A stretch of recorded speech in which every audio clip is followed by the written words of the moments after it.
মৃত্যুৰ তদন্তৰ ওপৰত আজি আমাৰ কেবিনেটত কেইটামান গুৰুত্বপূৰ্ণ কথা আলোচনা হয়। এছআইটি আমাক জনাইছে যে নৱেম্বৰ মাহৰ পিছত যিকোনো মুহূৰ্ততে তেওঁলোকে চাৰ্জশ্বিট দাখিল কৰিব পাৰিব।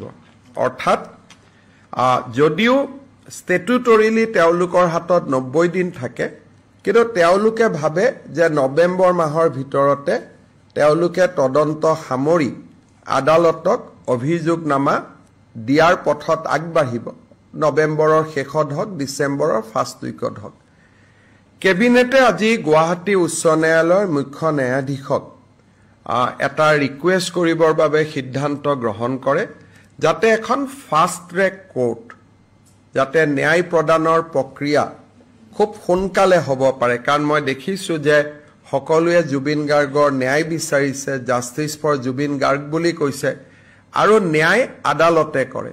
আদালতে বহুদিন সময় লয়, ৰাইজে সেই সময়খিনি দিব বিচৰা নাই।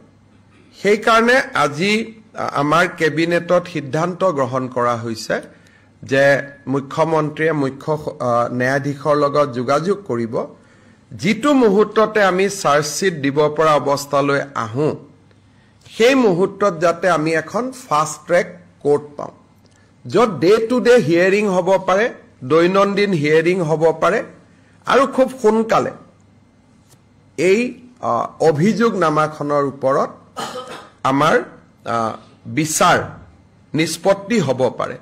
চ' ৰাজ্য চৰকাৰৰ আজি এইটো এটা কেবিনেটৰ সিদ্ধান্ত আছিল যে Guwahati high court should constitute a fast track court. দ্বিতীয়তে ৰাজ্য চৰকাৰে এইটো সিদ্ধান্ত গ্ৰহণ কৰিছে যে ৰাজ্যৰ মহা অধিবক্তাৰ লগত আলোচনা কৰি আমি এজন স্পেচিয়েল পাব্লিক প্ৰচিকিউটৰ দিম, যাৰ বেলেগ কোনো কাম নাথাকে।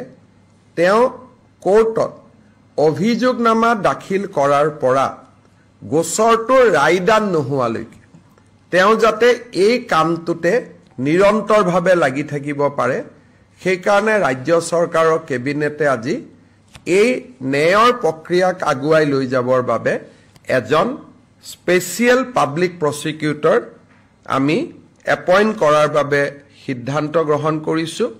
নাম আমি ঠিক কৰা নাই, আমি ৰাজ্যৰ মহা অধিবক্তাগৰাকীৰ লগত আলোচনা কৰি আমি নামটো পৰৱৰ্তী সময়ত আপোনালোকক অৱগত কৰিব পাৰিম। গতিকে আমি যিখিনি কাম সদায় কৰোঁ বা আমাৰ প্ৰত্যেকখন কেবিনেটতে আমি জাতি মাটিৰ কাৰণে আমি বহু সিদ্ধান্ত লওঁ, সেইবিলাক আছিলেই।